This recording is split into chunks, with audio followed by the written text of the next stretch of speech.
Hey everybody, welcome back inside the State Champs Sports Network studio. What time is it? Hang time. That's exactly what it is. My name is Lauren Plant. This is TJ Kelly, Scott Bernstein. Hang time is presented, of course, by Lawrence Technological University. All State Champs programming brought to you by LTU. Also, we've got some other proud sponsors, including the U.S. Army, a part of this program. This is a boys basketball show, ladies and gentlemen.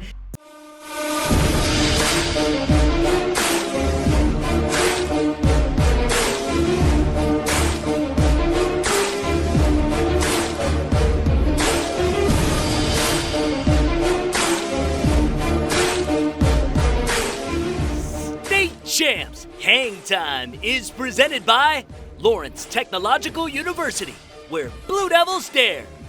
Also brought to you in part by Hungry Howie's, famous for flavor. The Michigan High School Athletic Association, promoting the value and values of educational athletics. The U.S. Army, what's your warrior? The Basketball Coaches Association of Michigan, because better coaching always matters. And the Detroit Athletic Club Foundation, nominations being accepted now for Male and Female Athlete of the Year at dacathleteoftheyear.com. We've got a great show, some great games that took place at some of the showcases that were happening. That will be coming up. First off, how you doing, boys? Hey, I'm doing phenomenal. Second week of this wonderful 2012. Ripping and running, baby. We got a lot to talk about. We're going to talk about some freshmen on this show. We're also going to talk to you about some of the McDonald's nominees coming up, and that will tie in with the Mr. Basketball race that's happening right now, as hot as ever. But let's begin with highlights, and these are presented by the U.S. Army, GoArmy.com. So let's go out there. Now, we're going to start 5 guys, but when you go in, everybody's got to be ready to go in. You go in at a high level, and you're going to keep playing. You go in tentative, and somebody's going to come in for you. We begin at the 5th Annual Fast Break Invitational at Belleville High School. Ann Arbor Skyline 5-1 on the season, but this their first contest in 2 weeks. Up against Detroit Pershing. 4-3 coming in. A win here would be big for the Doughboys. Let's get to it. First quarter, Eagles sporting the navy blue. Not currently in our top 25, but that could change. One plus is the fact that Skyline has a healthy Kabir Bergen on the floor. Back from a knee injury that kept him out for most of the season last year, here splits a pair of defenders. Soft touch, 15-point effort.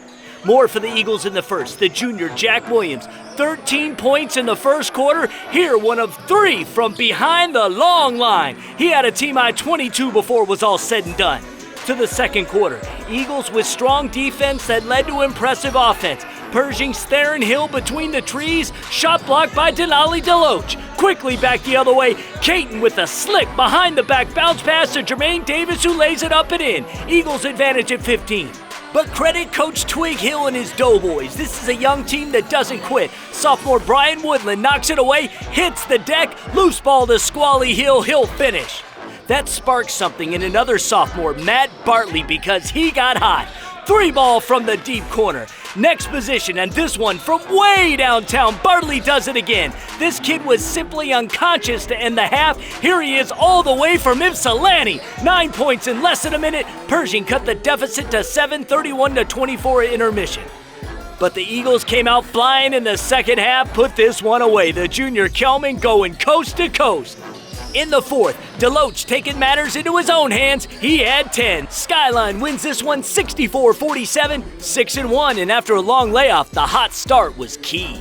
I was really impressed with our start to the game. We came out with intensity. There wasn't too many people in the gym at that point, and I really liked the way we started and set the tone of the game. It was a huge part of it. To the second game of the day at the FBI. Detroit Douglas might have their best team maybe ever. 7-1 coming in, we've got them ranked 20th in the state. Tough task ahead though, as the Saline Hornets came ready to play. 3-1 record on the young season. The challenge for the Hornets, how to handle one of the top players in the state. Pierre Brooks Jr., case in point, in the key, pulls up, no. He gets the handle on the rebound, strong move to the rack, finish, and the foul. You can't stop him, you can only hope to contain him. Brooks with a ton of offers, including Michigan State and most recently Michigan. Just a ton of range. Here, spotting up for well above the top of the arch. Hurricanes up 7 after the first. 4 minutes to go in the half. Hurricanes slowing it down as their lead here at 9. No panic in the Hornets. Off the Brooks miss. The 6'6 senior Griffin Yaklich with the rock. The no-look pass to Trevor Arico. Then it will be Arico getting the ball to Yaklich in motion. Smooth dribble drive and finish in the lane. He got game, but the Hornets still trail by 11 at the break. Second half was a better ball game. Third quarter, Saline getting it going. Xavier McClendon stripped by Derek Caldwell. Arico can't finish, but Yaklich can. 18.9 for Griffin. But then, a quick look at Brooks dropping the hammer. 20 points for Pierre.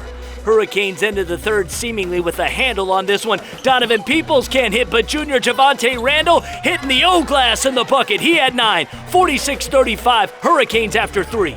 Hornets refuse to go away. Arico with the turnaround triple. Oh my! He had 20 points. Saline within 6, a minute and a half remaining. But this was the Hurricanes' night. McClendon, an 8-point fourth quarter, 14 points overall. Detroit Douglas hangs on, takes down Saline, 63-55 the final. Brooks says this team is earning their success. We got guys coming to the gym 6:30 in the morning, not coming out till like 8 o'clock. So I think it's just our work ethic and the pieces that we have around us.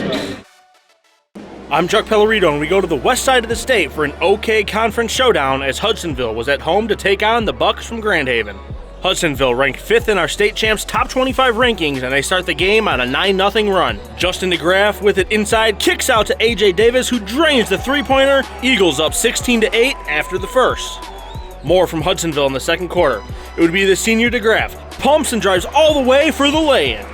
Grand Haven coming in with a 7-2 record. Drew Sink gets it to Owen Ross, and the senior drains the three-pointer in the corner. He finished with a team-high 14 points, and the Bucks now trail by 5 at 15-20. But Hudsonville would close out the second half on a 12-1 run. They work the ball around, and it's a senior, A.J. Davis, knocking it down from downtown. Eagles flying, up 32-16 as we went into halftime. Hudsonville looking to maintain that momentum in the second half. In transition, the senior, Max Perez, goes in for the nice up and under for the bucket. Eagles still up by double digits. Grand Haven trying to get back in it. The sophomore, Bashir Neely, goes in for the hoop and the foul. He had 13 on the night. The Bucks down 43-32. But it would be too much Hudsonville on this night. Ryan Chandler feeds it to Justin DeGraff, who gets it to go and one. The senior finished with a game-high 19 points. As Hudsonville goes on to beat Grand Haven 60-44 the final to remain undefeated at 7-0 on the season. University, where University of Kentucky commit Isaiah Jackson and Waterford Mott took on Grand Blanc, which was without sophomore sensation Ty Rogers, who was suffering from flu-like symptoms. The 6'9 senior goes right to work. Jackson misses the finger roll, but puts back his own miss for the jam. The Corsairs then get defensive. DeQuavion Washington takes it away and finds Jackson, who winds up and throws it down. He finished with 11 points, but the Bobcats finished the first half with the lead. Great ball movement. Nick Papadakis fires it inside to Connor Williams for 2 of his 12. Grand Blanc up 28-27 at the break.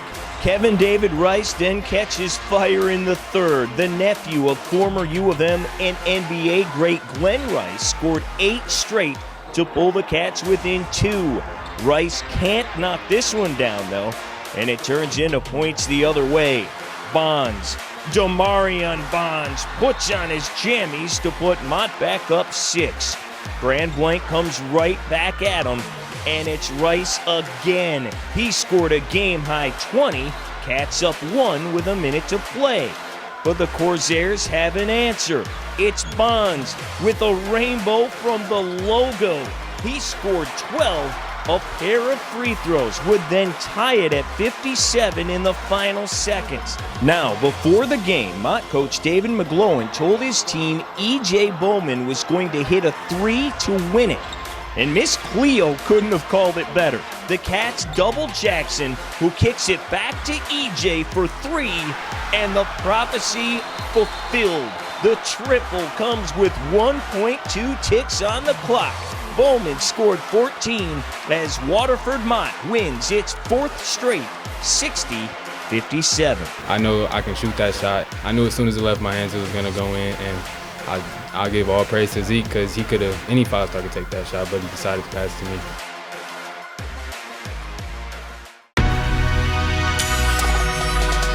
How you doing? My name is First Class Adams.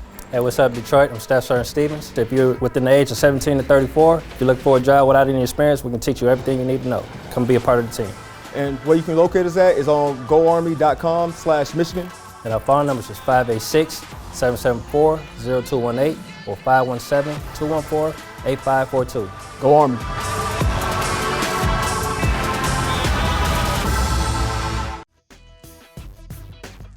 Welcome back inside the studios now. Boy, we had some good games in our first block, boys. Ann Arbor Skyline takes care of Pershing. Detroit Douglas and Pierre Brooks Jr. took care of Saline, who fought their way back into that one. It was a lot more lopsided in the beginning. Hudsonville taking care of Grand Haven. That was a anticipated matchup, but they win by 16. And Waterford Mott takes care of Grand Blanc 60-57. That one a little bit closer than I had expected. Waterford Mott, on a 4-game winning streak since Isaiah Jackson got into the lineup. Even though they didn't have Ty Rogers, I think this is a program win, a win that they can build on. They are really, what's great about Mott right now is that all of the complementary players are benefiting from Isaiah Jackson in the lineup. And you could see it perfectly exemplified on the last play of the game when they dumped it down to Isaiah with about 5 seconds left. He immediately passes it out. E.J. Bowman, he, without thinking it, put up the shot, game-winning 3, swishes.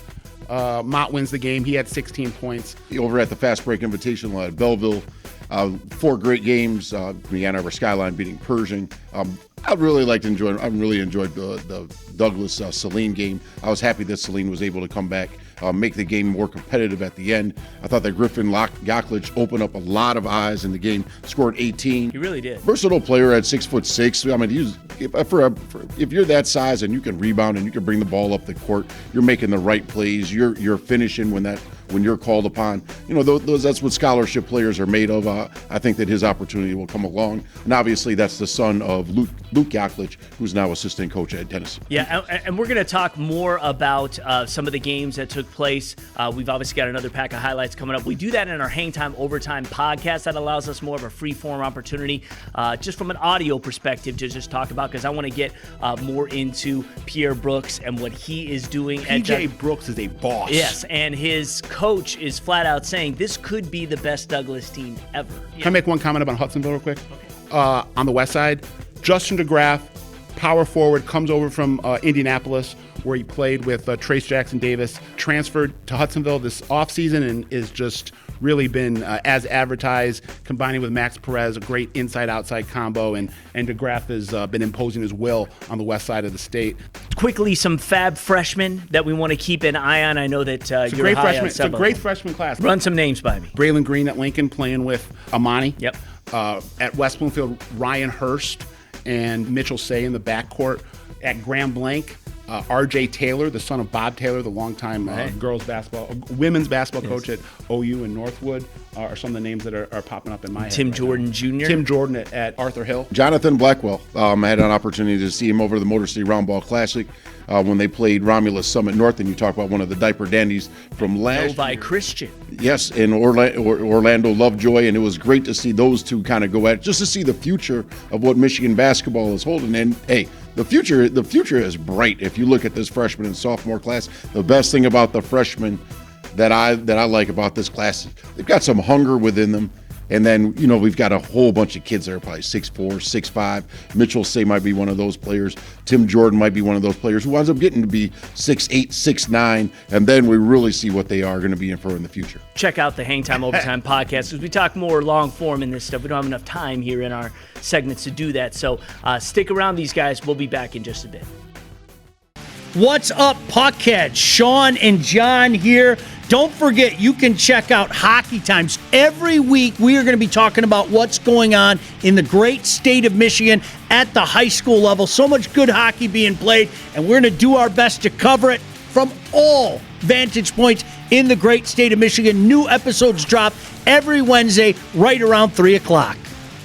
Hey guys, Lauren Plant here to remind you that the deadline to submit nominations for the Detroit Athletic Club Foundation's Male and Female Athlete of the Year is fast approaching. As the host of the live awards show every year, let me clue you in on a few quick things you need to know. Number 1, 6 male and 6 female nominees will be named once the application deadline has passed. If you do not submit a nomination form, I don't care how great of an athlete you are, you cannot be nominated. Number 2, this award is very selective. These are for young men and women who are first-team All-Staters or are projected to be this winter or for the upcoming spring season. It's only for seniors. You have to have a minimum overall GPA of 3.0 or better, and we're looking for leaders both in school and in your community. Number 3, each nominee gets $1,000 in scholarship money. The winners get $5,000 each. This is to help in your college education, and you get to come to a red carpet awesome awards show in May hosted by me. To download the application, go to dacathleteoftheyear.com. The deadline to apply is February 3rd. To be nominated Male or Female Athlete of the Year is an incredible honor and one you'll never forget. I admit it. I love working with money, negotiating, and making big decisions. That's why I'm majoring in finance and economics at Lawrence Tech. What's truly amazing about the education here is the small class sizes that give me easy access to my professors who truly care about my future. They even helped me get a great internship. And I was able to fulfill my lifelong dream of playing college golf. Lawrence Tech, where Blue Devils dare. My dad and my grandfather are officials. I've grown up around officials and seeing how much they enjoy being part of the games. As a student athlete, I've always appreciated the people out there who are willing to give back to the kids. The Legacy program lets me officiate while I'm still in high school, working younger kids' games. Officiating gives me a better understanding of the game. I get to make some pretty good money for a high school kid, and I even get to spend some quality time with my dad. There's help wanted. Just whistle.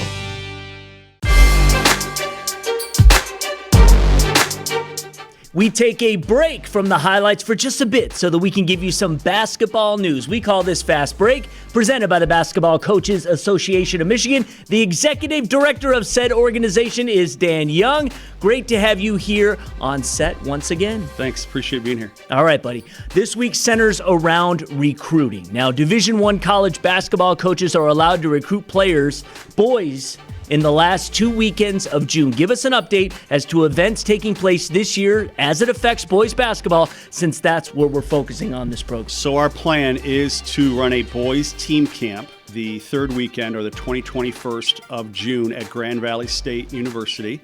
It will be based off the same nomination of the Reaching Higher players. The Reaching Higher individual event will still be run following Sunday at Milford High School. Girls and boys for that event. And so a little bit different this year. The coaches wanted the team event. The college coaches wanted the team event. The high school coaches felt the team event would be very important for the kids to be evaluated with their high school team and their teammates and their coaches. I thought it was interesting that both the National Federation of High Schools and the NCAA polled the men's D1 coaches as to what they wanted, and resoundingly they wanted to see kids playing with their high school teams. The percentages came back that they do like both. There is something for the individual, but they wanted more team events. And I think some of our states did individual events, some did team. And I think in evaluating it all, they definitely want to see that team aspect. And there's a letter going out in April? So our committee will meet at the state finals, and coaches can nominate February 1st to March 1st. The committee will meet at the state finals. They will come up with their list of players, and then the invites will go out right after that, early April. All right. So where can people get all of this information so that they can be educated as to the June events? So the coaches will get emails on this. It will be on our website. Nominations for all BCAM awards are going to be starting up very, very soon as we get towards the end of the year. For Coach of the Year, for academic team awards and individual awards, for the Team First Award, which is the person on your team that is deserving of that, maybe doesn't play all the time, as well as Reaching Higher girls and guys. And so that will be on our website. You will also, the members will get emailed. And if you're not a member, coaches, our deadline is February 15th. Next week, George Ward, Detroit King coach and BCAM ambassador, join us in. Hey, State Champs Nation, Jenna Skalski here, and I'm here to tell you to check out the State Champs Michigan Winter Roundup premiering every Friday at 5 p.m. all winter long. The Roundup is where you can find highlights in girls basketball, boys swimming, competitive cheer, wrestling, bowling, and gymnastics. Presented by Lawrence Tech, check out the State Champs Michigan Winter Roundup premiering Fridays at 5 p.m. on the State Champs Sports Network and the State Champs app. We go back to the fast break invite out at Belleville for a solid matchup. Number 2 Ann Arbor Huron taking on the 7th-ranked Raiders from North Farmington. North Farmington a 7-1 record, only L a 4-point defeat to 11th-ranked Ferndale. First quarter, the senior Eddie Lenton III doing work in the post, left and the kiss off the window.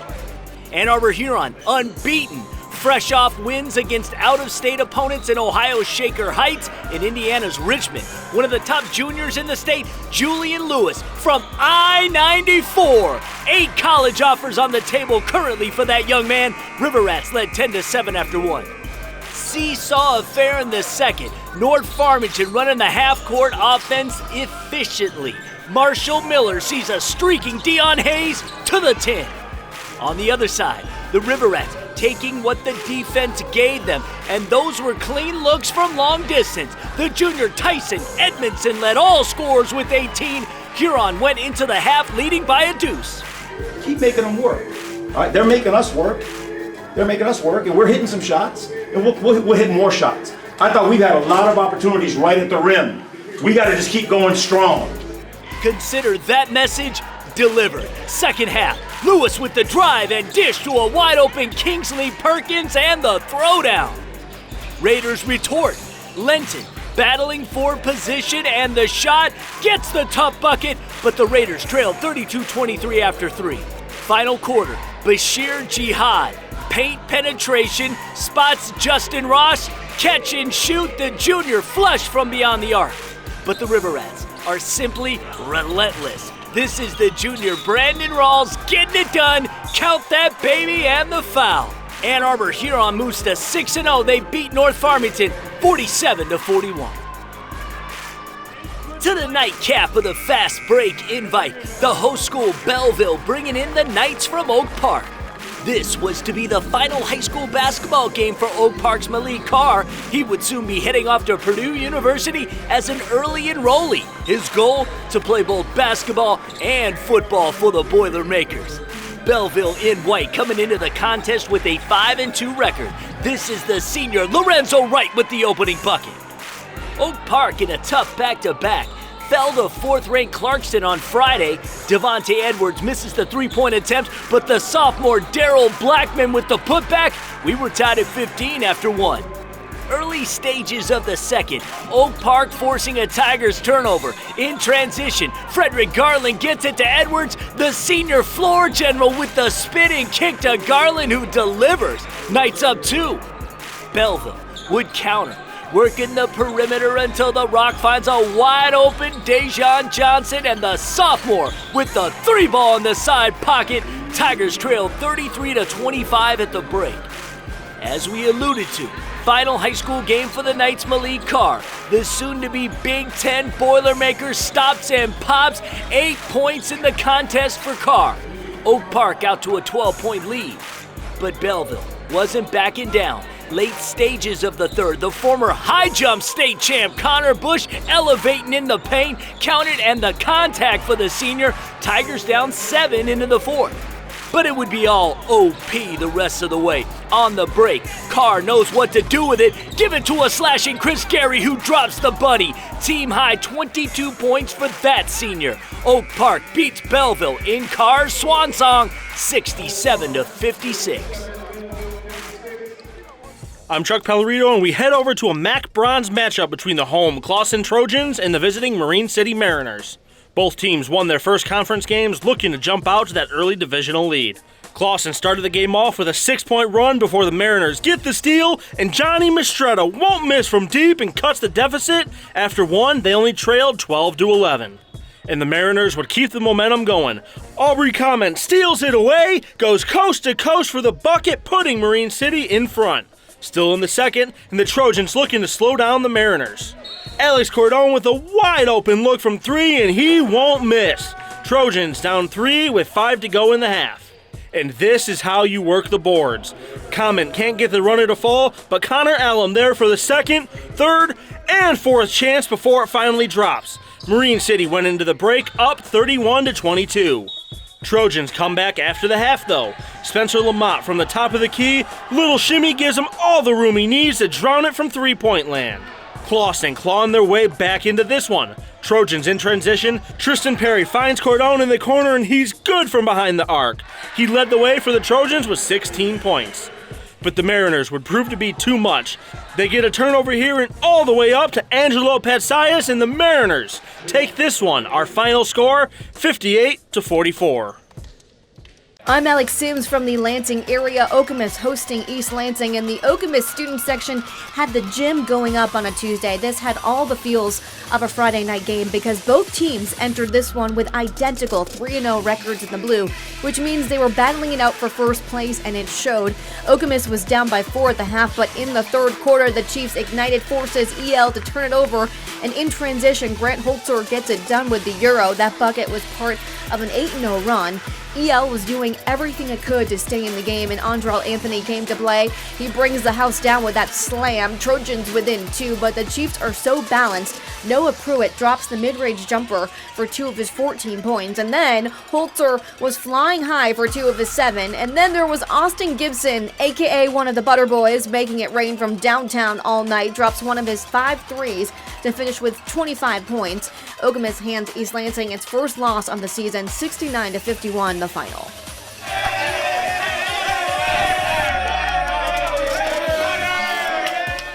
All right, guys, the boys are back here at the desk.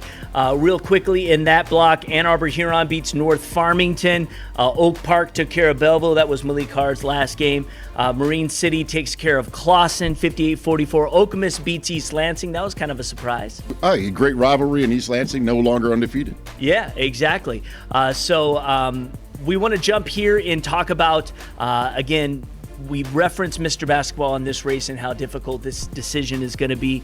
There are so many players playing at such a high level. It's the deepest class, most wide open race that I can remember, at least in the last decade.